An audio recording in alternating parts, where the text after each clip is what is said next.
Il s'est ouvert la 9e édition du forum international dénommé Alternative Mining Indaba RDC au Pullman Hotel Lubumbashi, province du Haut-Katanga, ce 29 octobre 2025. En effet, le mot de la bienvenue a été lu par le représentant du ministre provincial des Mines. C'est un immense honneur pour moi de prendre la parole en premier à l'occasion de la 9e édition de l'Alternative Mining Indaba de la République démocratique du Congo, ayant pour thème principal minerais stratégiques de la RDC, entre enjeux géopolitiques mondiaux et impacts socio-économiques locaux. Faire entendre la voix des communautés minières congolaises. En parcourant l'histoire de ce forum, il ressort que c'est pour la 3e fois que la MIRDC est organisée dans notre province. En 2020, en 2022, en 2025. Je voudrais, pour ce fait, remercier les organisateurs de l'attention portée à notre province et le souci de mettre ensemble les acteurs du secteur minier pour débattre des questions émergentes liées à l'exploitation des minerais et à leur impact sur nos communautés. En ce qui concerne notre ministère provincial des Mines, le rôle qui nous est imparti est celui de vous souhaiter la bienvenue et un bon séjour chez vous, chez nous, dans le Haut. Cet événement de haute facture qui traite des sujets à caractère de ressources minières, la gestion fiscale de celles-ci, la lutte contre la corruption et j'en passe. Et pour ce faire, Madame Sikoulisi Mwapole Céline, professeure ordinaire de l'université de Kinshasa, s'est saisie de notre micro pour nous faire le point en ces termes. En fait, j'ai parlé de la valorisation des minerais stratégiques de notre pays et l'industrialisation. Qu'est-ce que ça peut avoir comme impact? Mais là, je voudrais résumer un élément clé. Pour nous permettre de bien capitaliser, optimiser ce que nous avons, il faudrait qu'on pense aux normes. Nous avons un déficit en termes de normes dans notre pays, surtout les normes de rejet environnemental, non seulement préserver l'environnement, mais aussi protéger nos populations sur le plan de la santé. En développant les zones économiques spéciales, on devait aussi penser aux industries environnementales qui vont nous permettre non seulement de valoriser ce que nous avons déjà, mais aussi de recycler, valoriser, et puis prendre en compte tout ce qui peut venir de l'industrialisation en termes de rejets, de déchets et tout, valoriser de sorte que l'on puisse protéger nos populations et nos ressources.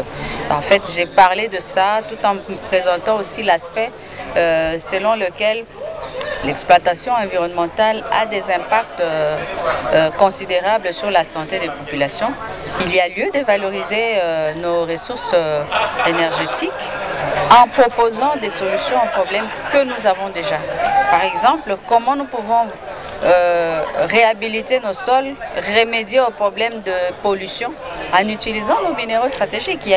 La nanotechnologie aujourd'hui le permet. Alors nous avons énormément de matières qui peuvent nous aider à travailler sur cet aspect. Et en dernier lieu, comment nous pouvons accroître notre économie en utilisant nos ressources minières pour devenir solution à nos propres problèmes, avant d'être d'abord solution pour les autres. Nous n'avons pas de courant. Notre pays est le moins électrifié de la planète. Et pour ça, il nous faut les matériaux de base. Il nous faut des câbles, il nous faut mettre à profit tout ce que nous avons comme potentiel sur Inga, etc. Mais pour produire les câbles, on a besoin de cuivre. Et le cuivre vient d'où? Du pays. Donc on peut résoudre notre problème de manque d'électricité dans le milieu rural et partout et accroître ainsi notre économie parce que pour industrialiser, on a besoin de l'énergie. Et l'énergie peut venir d'où? L'énergie peut venir de ce que nous avons en termes de potentiel. Inga présente un potentiel de 100 000 MW. Nous exploitons combien? Si nous arrivons à relever cet aspect, on peut résoudre énormément de problèmes. Nous devenons solution à nos propres problèmes. Et enfin, la recherche. Aucun pays au monde ne s'est développé sans la science. Donc on doit penser à impliquer aussi de manière considérable la recherche pour résoudre tous les problèmes auxquels nous faisons face. Donc en résumé, c'est ça, de ça que j'ai dû parler dans le panel. Je pense que ma voix sera entendue. Je précise déjà qu'au niveau du ministère de la Santé publique, son Excellence Dr Roger Kamba a entendu la voix des chercheurs et a mis en place la task force sur la santé et l'environnement. Et par lui, les restes.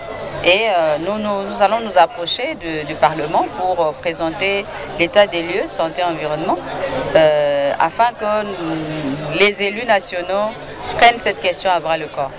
Donc nous y allons progressivement. La task force est née récemment et je pense que les choses pourront aller de mieux en mieux.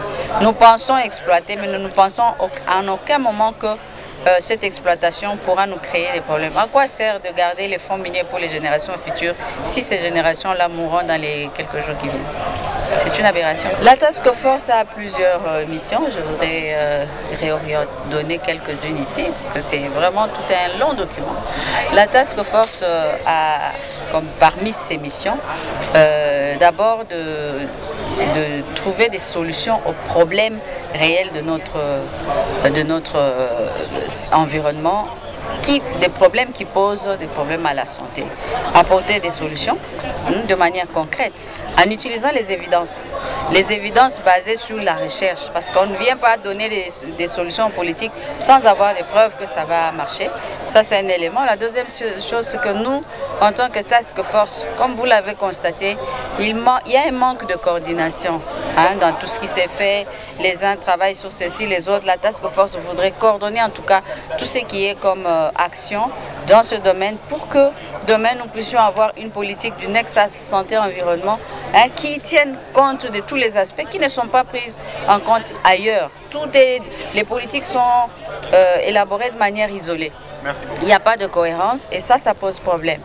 Parmi nos missions aussi, c'est orienter les politiques. Aujourd'hui, on se rend compte que si on ne fait pas la recherche sur les solutions aux problèmes que nous avons, on va avoir des soucis. Il y a eu beaucoup de choses qui se sont faites. Nous allons analyser les politiques. Je prends le cas le plan multisectoriel du choléra que nous avons analysé. Nous avons trouvé qu'il y avait des choses qu'il fallait revisiter pour qu'il y ait un impact. Donc parmi nos missions, il y a aussi cet aspect-là d'aider, orienter les politiques publiques pour un impact considérable dans les questions santé-environnement. On n'a pas dit qu'on va aller dans tous les sens, mais au moins nous sommes là. Et nos approches, c'est traiter les questions de façon holistique, plus question de voir seulement de manière isolée, mais aussi impliquer tous les acteurs à différents niveaux. La task force, elle est multi-acteurs et elle est aussi, elle prend des aspects liés à l'innovation. Aujourd'hui, vous constaterez que beaucoup de choses sont dépassées. Il faut voir. Aussi, plusieurs personnalités de différentes souches du pays ont pris part à des panels, mais également ceux venus d'ailleurs. Il s'est de noter que Alternative Mining Indaba est un rendez-vous de chaque année et pour ce qui concerne celle en cours, 3 jours auront suffi, soit du 29 au 31 octobre de cette même année en cours.